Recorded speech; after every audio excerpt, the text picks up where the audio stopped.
Make sure you guys hit the subscribe button if you guys are enjoying the content that we're throwing up. And make sure you guys hit the like button if you enjoy the video. And yeah, let's begin.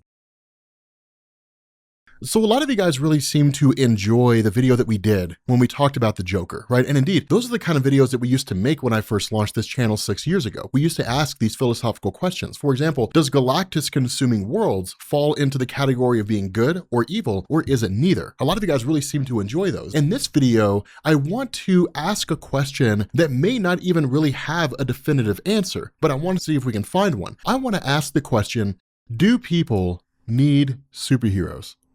So the reality of asking a question like this is that people would not ask this question if superheroes had been around for 20 years. This is a question people would ask if superheroes had popped up for the very first time.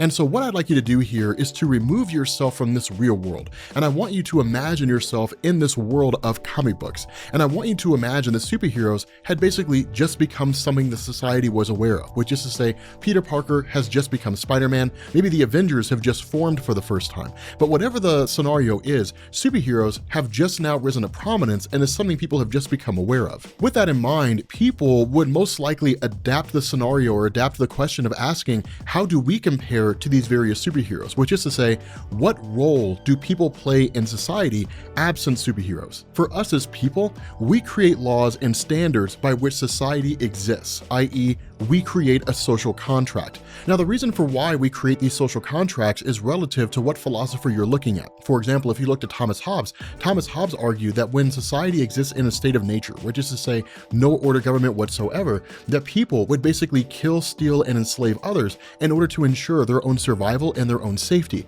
And they would be allowed to. It's the only natural right that individuals have to do whatever it is they need to do in order to stay alive. But because this would be an exceedingly harsh and brutal environment, this would inevitably lead to what he referred to as a perpetual and permanent war ball against all. And so in order to ensure that society itself did not devolve into this constant state of war, that people would sacrifice this natural right to do whatever they needed to do in order to live and create a government, which in turn would come with a set of rules that you can't steal, you can't kill, so on and so forth, a place for them to air their grievances, which he referred to as the Leviathan. However, if you look at someone like John Locke argued that in a state of nature, the rights of men and women were not limited to doing whatever it was they needed to do in order to survive.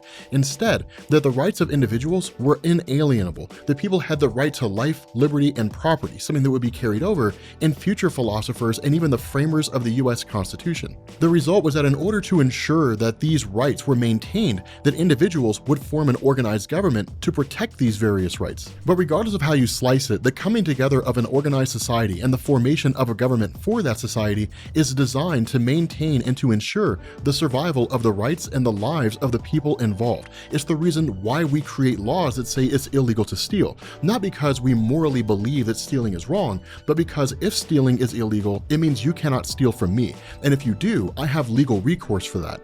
And so this takes us into the second rule, that once this social contract is established and once this organized society is on its way, we create systems by which this social contract can be enforced. We create judges, we create police officers, individuals that we can go to in order to air a grievance with regards to a violation of this social contract. And in turn, for those individuals who did violate this social contract, the third role comes into play, and that we provide punishments for those who violate this contract. Either they're sentenced to jail, or depending on the severity of the crime committed, we may even take their lives by virtue of execution. And so the question becomes this: if social contracts, or laws as they're more commonly referred to, and the resulting government are formed, managed, and enforced by society, then what need is there for superheroes? Why not simply continue to rely on police and judges to ensure that those who violate the laws are punished adequately? To answer this, we have to ask, what do superheroes actually do?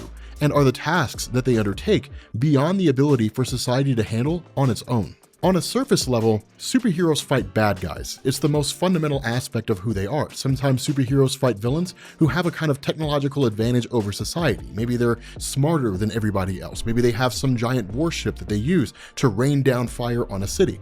Other times, superheroes fight villains who possess a level of power that society simply isn't prepared to face off against. Somebody like Magneto, who can manipulate and control the entire electromagnetic spectrum, or somebody like Copycat, who can become anyone and even duplicate the powers powers of others. But regardless, superheroes fight villains who, if the superheroes did not exist, would be able to successfully conquer all of society or even destroy society itself using whatever intelligence, powers, or technology they have at their disposal. But on a more philosophical level, superheroes reflect what society strives to be: better. But then that begs the question, why do people need superheroes to inspire them?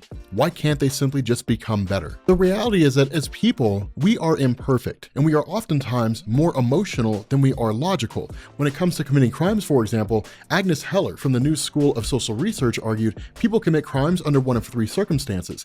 Either they believe that they simply cannot get caught, they commit crimes of passion which simply cannot be deterred, or they plan their crime so the consequences didn't matter to them. A 2016 study from Science Report revealed that people tend to take their worldviews and tie them into their identity. And so when somebody comes across them with a differing political belief, it's not viewed as your belief is different than mine, it's viewed as you don't like what I like, therefore you don't like me. However, for individuals with extraordinary powers, while they are viewed as people at their core insofar as they have their own struggles, they have their own life crises that they go through, and they have their own crises of conscience where sometimes they don't know what the right decision is, seemingly they always seem to make the right choice, that they've moved beyond this base perception of I am the most important person in the world and what matters to me should matter to everybody else, and instead their allegiances are to what's best for society as a whole.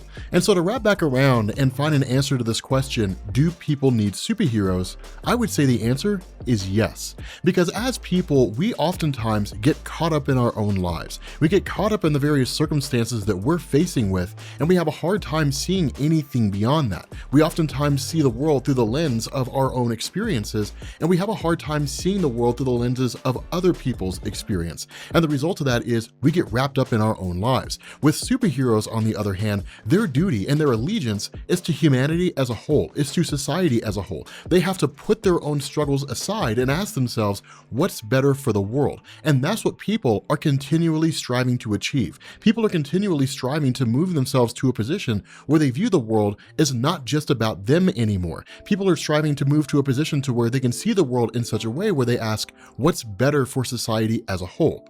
The reality is that superheroes help to lead us to that place. Superheroes help to get us to a place where it's not just about us anymore, where it's about everybody else around us in addition to us.